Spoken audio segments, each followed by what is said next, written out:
Organizations are gathering to support struggling families in our region. A group called Strengthening Families Northern Kentucky began in 2015 with the hope of helping Northern Kentucky families thrive during difficult times. WCPO 9 News reporter Paolo Suro explains why more families are needing that help. All right, so this is our 3-year-old classroom. Enter the door at the Bright Future Child Enrichment Center. And for these 3-year-olds, it's all laughs and smiles on the outside. But director Kayla Bunch knows. And this is our 4-year-old classroom. You can't always judge a book by its cover.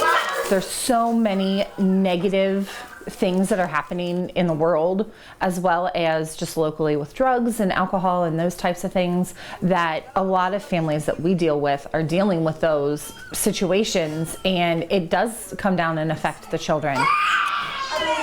She's seen it firsthand and has been working with families going through situations like those through the Strengthening Families or Family Thrive project. They're back and forth between who knows who, and they don't understand why mom and dad aren't there. There's a lot of single parents nowadays as well. The 5-year-old model uses 6 action steps called protective factors to bring families who have gone through a traumatic experience closer and make them more resilient.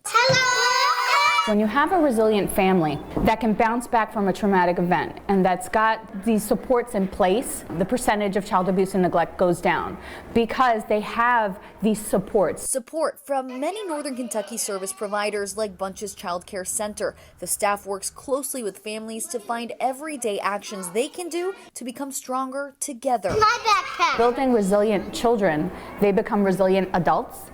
And resilient adults raise resilient children, so it's a cycle. And as Bunch says, it takes a village to raise a child, which is why many community partners are behind this 6-factor model. We are part of that village and helping them grow. Paolo Suro, WCPO.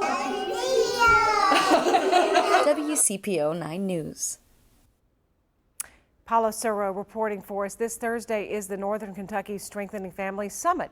Community partners will come together to talk about how to better serve families in the region. You can find out more in our in-depth story right now on WCPO.com.